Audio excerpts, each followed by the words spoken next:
What's up, everybody? It's Draymond Green. Make sure you subscribe to the Volumes YouTube channel below so you don't miss any more of this great content going forward. Let's talk Heat-Celtics. The Heat won the game 118-107. That was a very interesting game because, and I actually saw Ime Udoka's press conference. By the way, I also want to hit on that really quick. I had tweeted or put on my Instagram, I can't remember which one, but last week, all right, so forgive me, I'm in the playoffs. All these days are Groundhog Day and they all run together. So I'm going to go out on a limb and say I think it was last week that I did this. But I had put something out and said it was baffling to me that I was watching the game. I was watching the highlights, I'm sorry. The highlights from the game, the Boston Celtics versus the Milwaukee Bucks. And if I'm not mistaken, it was after game 6. And they showed this entire breakdown of Mike Budenholzer and his coaching style and blah, blah, blah, and all of this stuff. Mike Budenholzer is an absolutely incredible coach. Can't take nothing from him. He is a champion. Incredible. Mike Budenholzer had just lost the game, and there was this whole feature on Mike Budenholzer. Okay, great. No problem. He's earned it. He's a championship coach. No problem. They then proceed to show player interviews. And when they show the player interviews, I was doing something in the kitchen. So I was putting my plate. I don't know what I was doing. But I got up to do something in the kitchen, and I was going back to my seat, the table. And I rewinded it because it got to the last player interview, and then it was moving on. So I rewinded, maybe I missed Ime Udoka talking because they're talking to all players, and they're not going to mention this man as if he didn't make any adjustments going into game 6. But they're going to show the losing coach a feature, but they don't even show words from the winning coach who had to make adjustments, who had off the film and had to motivate us. They're not going to show Ime Udoka at all. So I asked the question. I said, does Ime do interviews? Because, some coaches aren't comfortable doing interviews. So I wanted to be certain that I wasn't tripping. So I said, does Ime do interviews? And, people responded yeah, there's his interview right there. It's send me a clip of it. And I'm wow. They didn't show that on ESPN. They didn't show him saying anything. That's absolutely ridiculous. The fact that this man can lead his team to a game 6 win on the road facing elimination, and you don't show any comments from Ime Udoka? Are you kidding me? It was so disrespectful. It was pathetic to watch. Absolutely pathetic. Because they would never do that to other coaches. And they would especially not do that to white coaches, to Caucasian coaches. They would never do that. And the fact that they would do that to Ime Udoka is baffling to me. The undertone in it, I get it. Let's not show this man who had to make his adjustment because that may make him look a little too good. That was ridiculous. So I wanted to speak on that. But now, in getting to the Heat and Celtics, as we were supposed to do, very interesting game.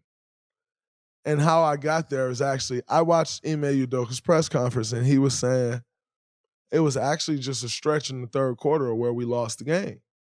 For the rest of the game, we were good. It's kind of just that third quarter. And it's true. They went up. They went up at halftime, or went into halftime up 8 points, 62-54. Now, when I'm watching that game, the one thing I was thinking is 8 points not enough. Because they had played so well. Jayson had played well. They were guarding well. 8 points wasn't enough. And so I felt like that going into it. But I did not expect what preceded that. The Miami Heat goes on to outscore the Boston Celtics 39-14 in the third quarter. JT had 6 turnovers. The Boston Celtics had 8 turnovers. I felt like JT was playing in too much of a crowd. They were crowding him. They were sending 2 guys, and he was trying to make the play, and he was trying to draw fouls. Against an aggressive team like Miami, trying to draw fouls, they have the reputation for being aggressive. So trying to draw fouls like under pressure, that's never getting called in the conference finals. And I think that's what led to some of those turnovers that JT had. JT will make the necessary adjustments. He'll see what they were doing. He's an absolutely great scorer. He'll make the adjustments. He'll figure it out.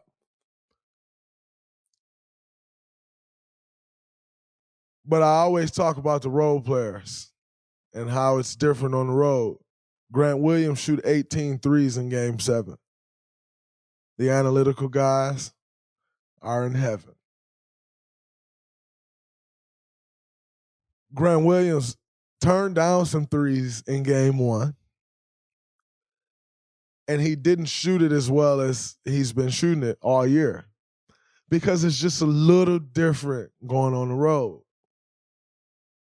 Not taking anything from Grant Williams, because I think Grant Williams has not reached his ceiling. I don't think Grant Williams has reached his ceiling in the NBA. And right now, he's still very much so a role player. I think he can beat that. Like, I think he's going to end up being more than that because he understands the game, the things that he brings to the game. He's not going to get outside of himself. He is what the modern day NBA has become. And you can just tell by his three-point shot, he cares and works on his game because it was never this. And so I think he still has a ceiling that he has not reached yet. But right now, he is very much so a role player. And it's tougher to even take that many shots on the road, let alone to make as many as he made. And so I thought some of those guys missed some looks that they were knocking down in the midst of a run. So where you have a run where JT is kind of struggling and, he's turning it over a bit, when you do get those open looks, you need to knock them down because they're hard to come by now. They got really hard to come by. And who they came to was him, Peyton Pritchard. That's where you saw Al Horford miss because Al makes big shots wherever the hell he is. He could be in Boston. He could be in Pluto. Al makes big shots. And he's been shooting it extremely well this postseason. Marcus Smart makes big shots. No matter what your thought is on Marcus Smart, whether you love him or you hate him, he makes big shots. And they're both more accustomed to playing on the road. So that's where you saw the loss of those 2 guys. Yes, defensively, they're not as good without Marcus Smart and Al. Yes, blah, blah, blah. But more importantly, they're battle-tested. They've been in the playoffs, they're experienced, and they can go on the road and their game travel with them. And I thought that was one of the biggest keys. Obviously, JT was turning the ball over in that stretch, and obviously Boston struggled. But in the grand scheme of things, when it's very tough like that on your main guys and you do get those open ones, it's more important that you knock them down, but there's also more pressure on those shots. And I didn't think they handled that as well. I also thought Tyler Hero had a better game than I expected in Game 1. I thought Boston's length would bother him more. I thought he got to where he wanted to on the floor, and he's a great scorer. But I thought Boston's length would definitely be more effective than it was versus him. Again, you take Al Horford off the floor, that length goes down. You take Marcus Smart off the floor at 6'5" at the point, and you replace him with a 6'1" Peyton Pritchard, that length goes down. And so injuries are part of it. I'm not making an excuse for the Boston Celtics. It's a part of it. We all go through it. No matter who they have on the floor, these games count. So at the end of the day, nobody's going to be like, oh, well, Marcus Smart was out and Al Horford was out. If you lose, you lose. And so, By no means am I saying that's the only reason they lost because those two guys were out. But I am more so just throwing you some of the things that took place that you can spot and you can see and you can say, okay, I see where that could be different, or I see where this could be different if those guys are on the floor. I think Marcus Smart is expected back tonight. Al Horford, not so much. But they will get Al back at some point in this series. I'm interested to see the impact that Marcus Smart can have tonight. I'd be remiss if I didn't talk about Jimmy Butler. 41 points on 19 shots. Got to the free throw line at will. Got to his spot, made some shots, got to the cup. And you see, Jimmy got a couple layups early in that game. And he saw the ball go in, and then all of a sudden you see him hitting fadeaways over JT. That's impossible shots. But when you get those easy ones that he was getting initially, and which I was shocked by because you have Robert Williams at the rim, but when you're getting those easy ones, and by the way, Daniel Tice has been a much better rim protector than I ever thought. And he has been incredible changing and altering shots at the rim. So got to give credit to Daniel Tice. But it was like Jimmy Butler felt none of that, none of their inside presence. He got those easy ones, got a couple in transition, and then the rim opened up. You get to the foul line, you see the ball constantly going through the net, and then his jump shot got working. And so they need to take the easy ones away from Jimmy early. Now, in saying that, Jimmy's absolutely incredible. He's one of those guys. I talk a lot about guys not being playoff guys. Jimmy's a playoff guy. Jimmy is 100% a playoff guy. Jimmy takes his game to another level during the playoffs. They got to get to Jimmy earlier. If they can get to Jimmy earlier, make Jimmy take jump shots early and not layups. You give up the jump shots first and make him gain confidence there. He can still make them. I'm not saying he can't. But you got a much better chance as opposed to him getting layups and free throws to start the game. The rim looks wider, it looks bigger, and then all of a sudden he get the J-ball going. He tough to stop. So got to give a lot of credit to Jimmy. Coach Spo had the guys ready to go. I am expecting coming out in game 2, Bam to be a little more aggressive on the offensive end. I think ultimately they're going to need that against the Boston Celtics defense. Jimmy had it going. They didn't need it much in game 1. Tyler had it going. But if it gets tougher on Miami's guards, Gabe Vincent had it going. If it gets tougher on those guards, they're going to need Bam's inside presence. So I expect Bam to come out a lot more aggressive in game 2 than he did in game 1. And for game 2, I am taking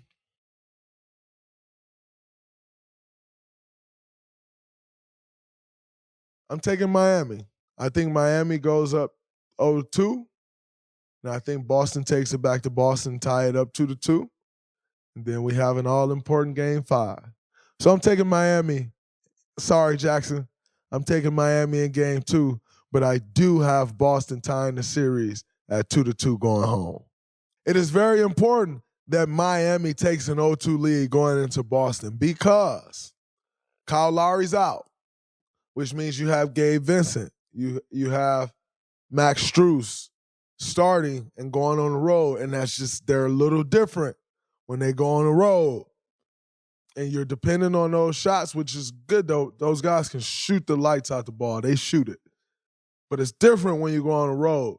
So it is very, very, very important that Miami does go up 0-2. And I think this is going to be a long series, so I'm taking Miami 0-2, which is going to almost guarantee that this is going to be a long series.